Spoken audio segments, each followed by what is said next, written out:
നമസ്കാരം. Media 7 good morning കേരളയിലേക്ക് എല്ലാ മാന്യ പ്രേക്ഷകർക്കും സ്വാഗതം. Presented by Sindhu's Soushruthi clinic. ഇന്ന് നമുക്ക് ഒരു വളരെ സ്പെഷ്യൽ ആയിട്ടുള്ളൊരു ദിവസമാണ്. നമ്മളുടെ കൂടെ ഇന്ന് ടൈം സ്പെൻഡ് ചെയ്യാൻ വേണ്ടി വന്നിരിക്കുന്നത് ടിക്ടോക്കിലും സീരിയൽസിലൊക്കെ അത്യാവശ്യം ഫേമസ് ആയിട്ടുള്ള റിനിയാണ്. So welcome Rini. Thank you so much. ആദ്യം തന്നെ എന്നെ ഇവിടെ ഇൻവൈറ്റ് ചെയ്ത മീഡിയ 7 ഒരുപാട് നന്ദി അറിയിക്കുകയാണ്. അപ്പോൾ റിനി UAE-ലാണ് സെറ്റിൽഡ് ആയിട്ടുള്ളത് അല്ലേ? അതെ, അപ്പോൾ ഇന്ത്യയിലൊക്കെ ഐ തിങ്ക് ടിക്ടോക്കൊക്കെ ബാൻഡാണ്. അപ്പോൾ റിനി UAE-ൽ ടിക്ടോക്ക് സീരിയൽ അങ്ങനെയുള്ള കാര്യത്തിലൊക്കെയാണ് ആൾ അത്യാവശ്യം മേ ബി എല്ലാവർക്കും കണ്ട് പരിചയമുള്ളൊരു മുഖമായിരിക്കും റിനിയുടേത്. സോ റിനി ഏതൊക്കെ സീരിയൽസാണ് ചെയ്തിട്ടുള്ളത്? ഞാൻ ആക്ച്വലി നാട്ടിൽ വരുന്ന സമയത്താണ് സീരിയലുകളൊക്കെ ചെയ്യാറുള്ളത്. അതും കണ്ടിന്യൂറ്റി ഇല്ലാത്ത റോളുകളാണ് ചെയ്യുന്നത്. ആക്ച്വലി തിരിച്ചു പോകണമല്ലോ, അതുകൊണ്ട്. അപ്പോൾ മഞ്ഞിൽ വിരിഞ്ഞ പൂവാണ് ആദ്യം ചെയ്തത്. അതേപോലെ തന്നെ സസ്നേഹം, സ്വയംവരം. ഈ മഞ്ഞിൽ വിരിഞ്ഞ പൂവിൽ തന്നെ 2 ക്യാരക്ടർ ചെയ്തിട്ടുണ്ട് 2 തവണയായിട്ട്. പിന്നെ ആക്റ്റീവായിട്ടുള്ളത് ടിക്ടോക്കിൽ തന്നെയാണ്. ഇൻസ്റ്റഗ്രാം ചെറിയ രീതിയിൽ ആക്റ്റീവായി വരുന്നു ഇപ്പോൾ. ഓക്കെ. അപ്പോൾ ഈ ടിക്ടോക്കിനെ പറ്റി പറഞ്ഞപ്പോഴാണ്, ഇപ്പോൾ ടിക്ടോക്ക് അല്ലെങ്കിൽ സോഷ്യൽ മീഡിയക്ക് തന്നെ പല വിധത്തിലുള്ള യൂസ് ഉണ്ട് അല്ലേ? കുറേ ബെനിഫിറ്റ്സും ഉണ്ട്. അപ്പോൾ എന്തൊക്കെയാണ് ടിക്ടോക്കിൻ്റെ ബെനിഫിറ്റ്സ്? ടിക്ടോക്കിൻ്റെ ബെനിഫിറ്റ്സ് എന്ന് പറഞ്ഞു കഴിഞ്ഞാൽ ഇപ്പോൾ പറയുകയാണെന്നുണ്ടെങ്കിൽ നമ്മൾ നാട്ടിൽ നമുക്ക് യൂട്യൂബിൽ നിന്ന് ഇൻകം വരില്ലേ, അതിൻ്റെ ഒരു യൂട്യൂബിൽ നിന്ന് വരുന്ന ഒരു ഇൻകം ഒരു മാസം വരുന്നതിൽ 4 ഇരട്ടി ഞങ്ങൾക്ക് ടിക്ടോക്കിൽ നിന്ന് ഉണ്ടാക്കാൻ പറ്റും ഇപ്പോൾ. അതായത് ഞങ്ങൾക്ക് ലൈവ് സ്ട്രീമിംഗ് ഉണ്ട്. അപ്പോൾ അതിൽ കുറേ ഗെയിംസും അങ്ങനെ കുറച്ച് കാര്യങ്ങളുണ്ട്. അപ്പോൾ അതിൽ നിന്ന് ഞങ്ങൾക്ക് നല്ലൊരു ഇൻകം ടിക്ടോക്കിൽ നിന്ന് കിട്ടുന്നു. അതൊരു വലിയ ബെനിഫിറ്റാണ്. നമുക്കിവിടെ ബാൻഡാണല്ലോ, അപ്പോൾ അതിനെപ്പറ്റി കൂടുതലായിട്ട് അറിയില്ല. അപ്പോൾ അതോടൊപ്പം തന്നെ ഈ സോഷ്യൽ മീഡിയ പ്ലാറ്റ്ഫോംസിന് ഒത്തിരി ഡീമെറിറ്റ്സും അങ്ങനെയുള്ള കാര്യങ്ങളൊക്കെ ഉണ്ടാവുമായിരിക്കും. അതെ. ഇപ്പോൾ ടിക്ടോക്കിൽ നോക്കുകയാണെങ്കിൽ ഒരുപാട് ഈ ട്രോൾസുകളൊക്കെ വരാറുണ്ട്. ചില ട്രോൾസുകളൊക്കെ വളരെ നമുക്ക് ആസ്വദിക്കാൻ പറ്റിയ രീതിയിലുള്ള ട്രോൾസുകളായിരിക്കും. ചിലതൊക്കെ നമ്മളെ ഭയങ്കരമായിട്ട് വിഷമിപ്പിക്കുന്ന ട്രോൾസുകളായിരിക്കും. അപ്പോൾ അങ്ങനെയൊക്കെ ഉള്ള ഒരുപാട് നെഗറ്റീവ്സ് ഉണ്ട്. പേഴ്സണലി അറ്റാക്ക് ചെയ്യാൻ പറ്റുന്ന, അതെ, പേഴ്സണൽ ലൈഫിനെയൊക്കെ ഒരുപാട് ബാധിക്കുന്ന രീതിയിലുള്ള ട്രോൾസുകൾ ചില ആൾക്കാർ അവരുടെ റീച്ചിന് വേണ്ടിയിട്ട് ചെയ്യാറുണ്ട്. അതൊക്കെ ഭയങ്കര നെഗറ്റീവായിട്ട് തോന്നിയിട്ടുള്ള കാര്യങ്ങളാണ്. ഇപ്പോൾ നമ്മൾ ഈ ഒരു സോഷ്യൽ മീഡിയ പ്ലാറ്റ്ഫോമിൻ്റെ കാര്യം പറഞ്ഞപ്പോഴാണ്, അപ്പോൾ ഇതിൽ കുറേ അധികം നമുക്ക് അബദ്ധങ്ങൾ പറ്റാറുണ്ട്. സാധാരണ മനുഷ്യർക്ക് അറിയാത്ത കുറേ കാര്യങ്ങളുണ്ട്.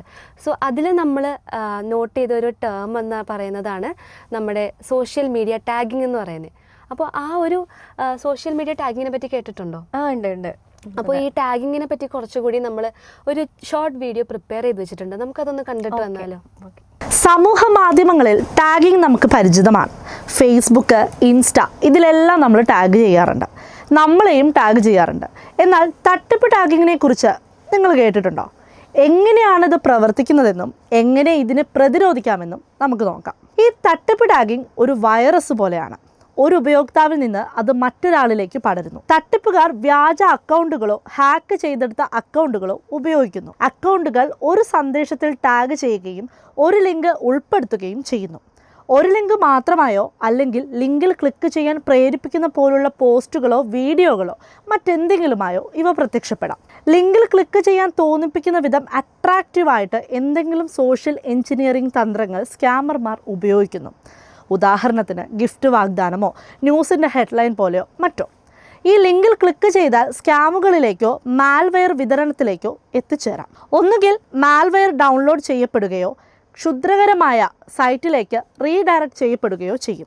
ഇരയാകുന്നവരുടെ വ്യക്തിഗത വിവരങ്ങൾ, ബാങ്കിംഗ് വിവരങ്ങൾ, പാസ്വേഡുകൾ തുടങ്ങിയവ സൈബർ ക്രിമിനലുകളുടെ പക്കലെത്താം. തട്ടിപ്പുകാർക്ക് ആവശ്യമായ വിശദാംശങ്ങൾ ലഭിച്ചു കഴിഞ്ഞാൽ ഇരയുടെ സോഷ്യൽ മീഡിയ ഹൈജാക്ക് ചെയ്യാനും തട്ടിപ്പ് കൂടുതൽ വ്യാപകമാക്കാനും ഇവർക്ക് കഴിയും. ഫേസ്ബുക്ക്, ഇൻസ്റ്റഗ്രാം എന്നിവയിലാണ് ടാഗിംഗ് തട്ടിപ്പ് കൂടുതലായി കാണുന്നത്.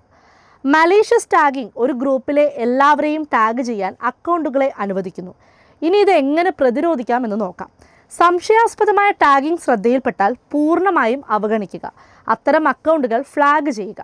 ടാഗുകളുമായി ഇടപഴകുന്നതിന് മുമ്പ് പോസ്റ്റ് ശ്രദ്ധാപൂർവം പരിശോധിച്ച് ഉറപ്പാക്കുക. അക്കൗണ്ടിൽ സ്വകാര്യത ക്രമീകരണങ്ങൾ സജ്ജീകരിക്കുക. പോസ്റ്റുകളിൽ ആർക്കൊക്കെ ടാഗ് ചെയ്യാമെന്നും ടാഗ് ചെയ്തിരിക്കുന്ന പോസ്റ്റുകൾ ആർക്കൊക്കെ കാണാനാകുമെന്നും പരിമിതപ്പെടുത്തുക. യുണീക്ക് പാസ്വേഡുകളും 2 ഫാക്ടർ ഓതൻറ്റിക്കേഷനും ഉപയോഗിക്കുക. ഓതൻറ്റിക്കേഷൻ പ്രക്രിയ ശക്തമാകുമ്പോൾ സ്കാമർക്ക് നിങ്ങളുടെ അക്കൗണ്ടിൽ പ്രവേശിക്കുന്നതിന് ബുദ്ധിമുട്ടാണ്. അപ്പോൾ ഇനി ശ്രദ്ധിച്ചോളൂ. സോഷ്യൽ മീഡിയ ഉപയോഗിക്കുന്ന എല്ലാ പേർക്കും വളരെ ഉപയോഗപ്രദമായ ഒരു വീഡിയോ ആണ് ഇപ്പോൾ നമ്മൾ കണ്ടത് അല്ലേ? അതെ, ഒത്തിരി ഇൻഫർമേഷൻസ് നമുക്ക് ഇതിൽ നിന്ന് മനസ്സിലായിട്ടുണ്ട്. അപ്പോൾ സോഷ്യൽ മീഡിയ ഉപയോഗിക്കുന്നവർക്ക് എല്ലാവരും ഒന്ന് അതായത് ശ്രദ്ധയോടുകൂടി സോഷ്യൽ മീഡിയ കൈകാര്യം ചെയ്യുക. ഓക്കെ. അപ്പോൾ റെനി ഇപ്പോൾ യു എയിലാണെന്ന് പറഞ്ഞല്ലോ. അപ്പോൾ യു എ ലൈഫ് എന്ന് പറഞ്ഞു കഴിഞ്ഞാൽ ഒരു ലക്ഷറി ലൈഫാണെന്ന് ഞാൻ കേട്ടിട്ടുണ്ട്. അപ്പോൾ എന്താണ് യു എ ലക്ഷറി ലൈഫിനെ പറ്റി പറയാനായിട്ട്? ലക്ഷറി ലൈഫ് എന്ന് പറയുമ്പോൾ ആദ്യം തന്നെ നമ്മൾ കാറുകളാണ് ശരിക്കും യു എയിലെ ഏറ്റവും എന്താ പറയുക കാഴ്ചകളിൽ കാറുകൾ, പല തരത്തിലുള്ള കാറുകൾ നമ്മൾക്ക് കാണാം. കൂടാതെ തന്നെ യു എയിൽ താമസിക്കുന്ന ഒരാൾക്ക് കാറില്ലാത്ത ഒരാളെന്ന് പറഞ്ഞ ഒരു വികലാംഗൻ എന്നൊക്കെ കളിയാക്കി പറയാറുണ്ട് കേട്ടോ. അപ്പോൾ ലോ ബഡ്ജറ്റ് കാറ് മുതൽ വളരെ എക്സ്പെൻസീവ് ആയിട്ടുള്ള കാറുകൾ വരെ നമുക്ക് കാണാൻ പറ്റും. ഏറ്റവും എക്സ്പെൻസീവ് ആയിട്ടുള്ള കാറാണ് നമ്മുടെ റോൾസ് റോയ്സ് എന്ന് പറയുന്നത്. അതെ. അപ്പോൾ അതിൽ തന്നെയും ഏറ്റവും എക്സ്പെൻസീവ് ആയിട്ടുള്ളൊരു മോഡൽ എന്ന് പറയുന്നത് ലാറോസ് നോയർ ഡ്രോപ്ടെയിൽ എന്ന് പറയുന്നത്. അപ്പോൾ അതിനെപ്പറ്റി നമുക്ക് കൂടുതൽ ഡീറ്റെയിൽസ് അറിയാം. ഇന്ന് ലോകത്തിലെ ഏറ്റവും വിലമതിക്കുന്ന കാർ ഏതാണെന്ന് നിങ്ങൾക്കറിയാമോ? റോൾസ് റോയ്സിൻ്റെ റോൾസ് റോയ്സ് ഡോപ്ടെയിൽ എന്ന ഒരു full size luxury coach built ട്രാൻസ് ടൂർ കാറാണ്. ഇത് റോൾസ് റോയ്സ് മോട്ടോർ കാർസ് നിർമ്മിക്കുന്ന ഒന്നാണ്. 2023 ഓഗസ്റ്റിലാണ് ഈ കാർ പരിചയപ്പെടുത്തിയത്. കൂടാതെ ഇത് 4 വകഭേദങ്ങളിലായി നിർമ്മിക്കപ്പെട്ടു. ബോട്ട് ടെയിലിനെ തുടർന്ന് ഡ്രോപ്പ് ടെയിൽ ലോകത്തിലെ ഏറ്റവും ചിലവേറിയ പുതിയ കാറിൻ്റെ നിരയിൽ കണക്കാക്കപ്പെടുന്നു. ഇതിൻ്റെ അനുമാന വില $32 മില്യൺ മുകളിലാണ്, ഏകദേശം 250 കോടി ഇന്ത്യൻ റുപ്പീസ്. ഇത് ലേലത്തിൽ വിൽക്കപ്പെട്ട ഏറ്റവും വില കൂടിയ കാറുകളുടെ നിരകൾക്കൊപ്പം മത്സരിക്കുന്നു.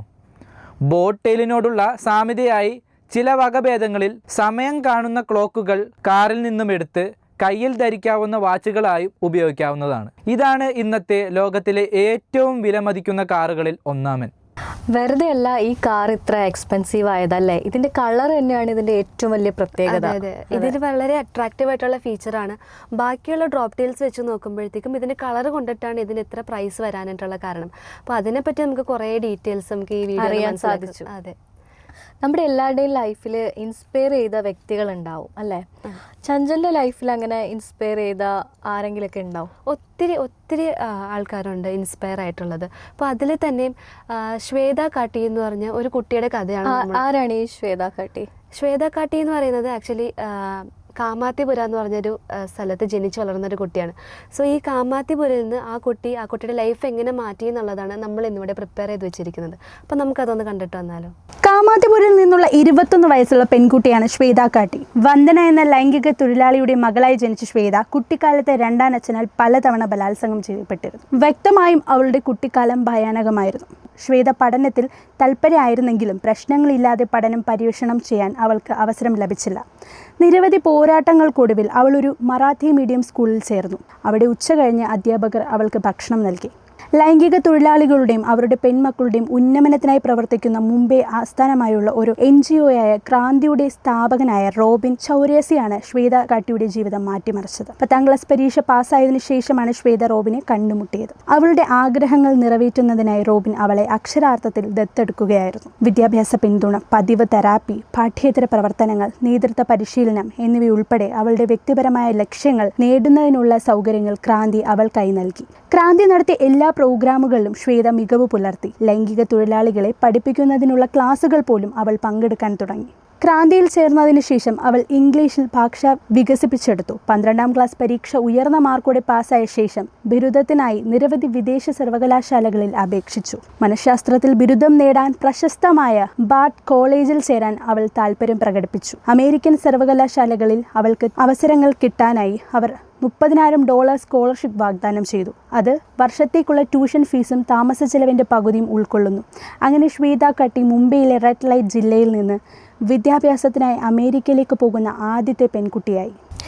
ഈ ഒരു വീഡിയോ കണ്ടപ്പോൾ നമുക്ക് മനസ്സിലായത് നമ്മുടെ ജീവിതത്തിൽ എന്തൊക്കെ പ്രശ്നങ്ങൾ ഉണ്ടായിരുന്നാലും നമുക്ക് അത് തരണം ചെയ്യാൻ പറ്റും എന്നുള്ളൊരു വിശ്വാസം ഉണ്ടെങ്കിൽ നമ്മൾ ഉറപ്പായിട്ടും വിജയത്തിലെത്തും എന്നുള്ളതാണ് അല്ലേ? അതെ, പല സാഹചര്യങ്ങളും നമ്മുടെ ജീവിതത്തിൽ വരാം. അപ്പോൾ അതൊക്കെ തരണം ചെയ്യാനായിട്ടുള്ളൊരു ഇൻസ്പയറിംഗ് ആയിട്ടുള്ളൊരു സ്റ്റോറിയാണ് നമുക്ക് ശ്വേതയിൽ നിന്ന് കാണാൻ പറ്റിയത്. അതെ അതെ. ചഞ്ചലിന് സിനിമകളെ പറ്റിയൊക്കെ ഉള്ള അഭിപ്രായം എന്താണ്? സിനിമകളൊക്കെ കാണാറുണ്ടോ? സിനിമ കാണാൻ ഇഷ്ടമുള്ള ഒരാളാണ് ഞാൻ. ഓക്കെ. മോന ഫാണ്ടയുടെ ഫിലിമിനെ പറ്റി കേട്ടിട്ടുണ്ടോ? ഞാൻ കേട്ടിട്ടുണ്ട്, പക്ഷെ അതിനെക്കുറിച്ച് കൂടുതൽ ഡീറ്റെയിൽസ് ആയിട്ട് എനിക്ക് അത്ര അറിയില്ല. മോന ഫാണ്ടെ എന്ന് പറയുന്ന ഒരു സിനിമ എന്ന് പറഞ്ഞ ഒരു മലേഷ്യൻ മൂവിയാണ്. അത് ആക്ച്വലി ഒരു റിയൽ സ്റ്റോറിയാണ്, റിയൽ സ്റ്റോറി ബേസ് ചെയ്ത് എടുത്തൊരു മൂവിയാണ്. ഓക്കെ. ആക്ച്വലി മോന ഫാണ്ടെ എന്ന് പറയുന്നത് വളരെ ചെറുപ്പത്തിൽ തന്നെ ഒരുപാട് ആഗ്രഹങ്ങളുള്ള ഒരു സെലിബ്രിറ്റി ലൈഫിനെ കുറിച്ച് ആഗ്രഹിച്ച ഒരാളാണ്. നമ്മൾ അവരുടെ കൂടുതൽ ഡീറ്റെയിൽസ് ആണ് ഇപ്പോൾ ചർച്ച ചെയ്യുന്നത്. അതെ, അതൊരു മൂവി ഇറങ്ങിയിട്ടുണ്ടായിരുന്നു ഇതിന്. അപ്പോൾ അതിനെ പറ്റിയിട്ടുള്ള ഒരിത് നമുക്ക് കണ്ടിട്ട് വരാം. 1993 നടന്ന ഒരു സംഭവത്തെ അടിസ്ഥാനമാക്കിയെടുത്ത ഒരു സിനിമ. ആ സിനിമ പുറത്തിറങ്ങാൻ പാടില്ലെന്ന് മലേഷ്യൻ ഗവൺമെൻറ്. ആ സിനിമയെ തന്നെ മലേഷ്യൻ ഗവൺമെൻറ് നിരോധിക്കുകയായിരുന്നു. അങ്ങനെ പുറത്തിറങ്ങി ജനങ്ങൾ കാണരുത് എന്ന് മലേഷ്യൻ ഗവൺമെൻറ് വിചാരിക്കണമെങ്കിൽ അതെന്താവും? മലേഷ്യയിലെ ജനങ്ങളെ ഇന്നും അലട്ടിക്കൊണ്ടിരിക്കുന്ന ആ സമയത്ത് വലിയ സംസാര വിഷയമായ ആ സംഭവം, ഇതേക്കുറിച്ചാണ് ഇന്ന് സംസാരിക്കാൻ പോകുന്നത്. ഗായികയിൽ നിന്ന് കൊലയാളിയിലേക്ക് തൂക്കിലേറ്റുമ്പോൾ മോന ഫാൻഡി പറഞ്ഞു, എനിക്ക് മരണമില്ല. പണവും പ്രശസ്തിയും മനുഷ്യൻ്റെ ദൗർബല്യം തന്നെയാണ്. ആ മോഹം തലയ്ക്ക് പിടിച്ചാൽ മനുഷ്യൻ മതിമറന്നു പോകും. അത് ലഭിക്കാനായി എന്തും ചെയ്യും. പണവും പ്രശസ്തിയും ആഗ്രഹിച്ച മോന ഫാൻഡി എന്ന മസ്ന ഇസ്മയിൽ അതിനായി തിരഞ്ഞെടുത്തത് രക്തം പുരണ്ട വരികളാണ്. മസ്ന ഇസ്മായിൽ എന്ന മോന ഫാൻഡി 1956 പെർലിസിലായിരുന്നു ജനിച്ചത്. കുട്ടിക്കാലം മുതൽ സംഗീത മോനയുടെ ജീവശ്വാസമായിരുന്നു. ലോകമറിയുന്ന പോപ്പ് സ്റ്റാറായി മാറണം, സംഗീത ലോകത്ത് തൻ്റെ കയ്യൊപ്പ് പതിപ്പിക്കണം, അതായിരുന്നു ആഗ്രഹം. പക്ഷെ തുടക്കത്തിൽ ചെറിയ ചെറിയ വേദികളിൽ പരിപാടികൾ അവതരിപ്പിച്ചിരുന്നുവെങ്കിലും അതൊന്നും വലിയ വിജയത്തിലേക്ക് നയിച്ചില്ല.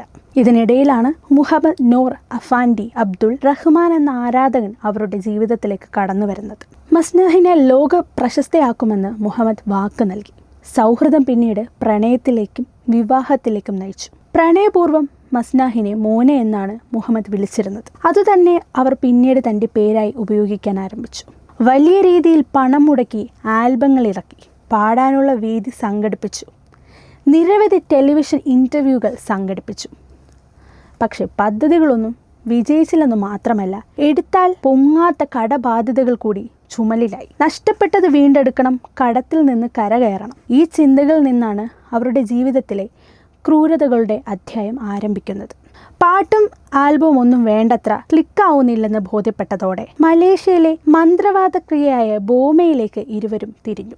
പതിയെ തങ്ങൾക്ക് ചുറ്റുമുള്ളവരെ ഒഴിവാക്കി പുതിയ സൗഹൃദങ്ങൾ അവർ സ്ഥാപിച്ചു. ആ നാട്ടിലെ വലിയ വലിയ ആളുകൾ കുറഞ്ഞ സമയം കൊണ്ട് മോനയുടെ പരിചയക്കാരായി മാറി. ഇതോടെ ചുറ്റുമുള്ളവർക്കെല്ലാം മോനയുടെ വളർച്ചയെക്കുറിച്ച് ആശങ്ക ഉയർന്നു. വീടും ആഡംബര കാറുകളും അവർ വാങ്ങിക്കൂട്ടി. ആഡംബരം വിളിച്ചോതുന്ന ഷോപ്പിങ്ങും ജീവിതശൈലിയും. ഇവർക്കിതെങ്ങനെ സാധിക്കുന്നുവെന്ന ചർച്ചയിലേക്കാണ് പലരെയും അതെത്തിച്ചത്.